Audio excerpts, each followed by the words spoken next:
Ustadz Azhari.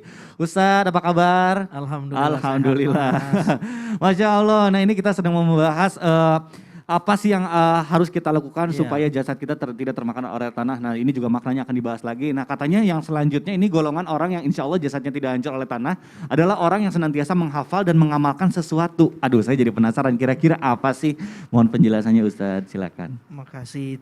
Bismillahirrahmanirrahim. Assalamualaikum warahmatullahi wabarakatuh. Waalaikumsalam warahmatullahi wabarakatuh. Jadi ada namanya fitnah kubur, ada azab kubur, ada siksaan kubur. Salah satu siksaan kubur itu kalau kita baca di banyak sekali kitab adalah kubur ada saat dimana dia menghancurkan jasad si penghuni kubur itu, si mayit itu. Salah satu yang dikasih keutamaan oleh Allah jasadnya terjaga adalah para penghafal Quran. Para penghafal Quran. Dalam kitab As-Sama' wa Ru'yah dikatakan, penulisnya menyadur satu buah riwayat, orang yang penghafal Quran kalau dia mati, idza mata hamilul Quran, maka Allah Subhanahu wa taala auhallahu ilal ardi. Allah mewahyukan kepada bumi, berfirman kepada bumi, "Hei bumi, jangan kau makan jasadnya."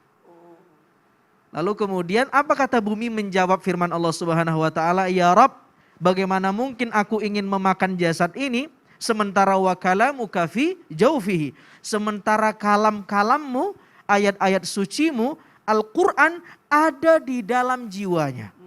Masya Allah. Jadi salah satu keutamaan orang yang menghafal Quran, jasadnya akan dijaga. Jasad akan dijaga, tidak akan dimakan, tidak akan hancur.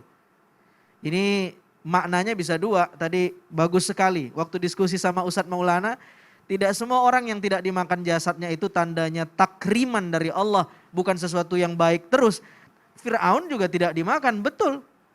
Kalau Fir'aun jasadnya tidak hancur itu taglizan. Taglizan alaiha atau taglizan alaihi. Itu hukuman buat Fir'aun. Tapi bagi orang yang penghafal Quran, itu takriman alaih. Allah memuliakan orang yang hafal Quran sehingga jasadnya nggak hancur. Ini mudah-mudahan kita bisa menjadi hamilul Quran. Orang yang bukan hanya hafal Quran tetapi hamil. Gimana tuh hamil itu? Seperti orang yang hamil, orang yang mengandung. Makanya disebut hamil. Hamil itu orang yang nggak cuma hafal Quran tapi menginstal isi Quran di dalam jiwanya. Itu baru disebut hamil. Karena itu memang banyak sekali keutamaan orang hafal Quran ini. Salah satunya innalillahi ahlina minan nas. Tuhan itu punya keluarga. Punya keluarga yang spesial. Siapa mereka? Ahlul Quran, ahli Quran. Ahli Quran itu siapa?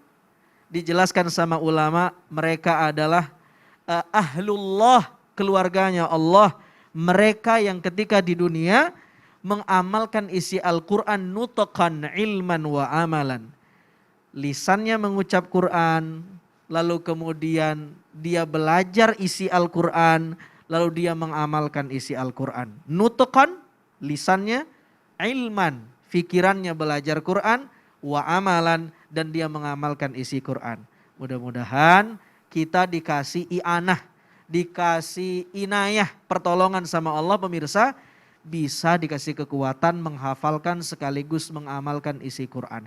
Soal jasad kita nanti kemudian dijaga atau tidak sama Allah, mudah-mudahan Allah memberikan yang terbaik sama kita. Amin ya Rabbal alamin. Masya Allah luar biasa. Jadi manfaatnya kalau kita menghafalkan Al-Quran bukan hanya di dunia tapi juga di alam kubur, Pasti, bahkan di insya akhirat. Allah. Nah itu Pasti, Masya insya Allah. Allah. Jadi tergantung niatnya apa ya. Jangan karena misalnya karena jasadnya nanti, tapi memang tujuannya harus karena Allah ya, supaya mendapatkan betul. pertolongan Allah. Masya Allah, terima kasih Ustadz. Kita lanjut nih ke pembahasan berikutnya. Ustadz Syam.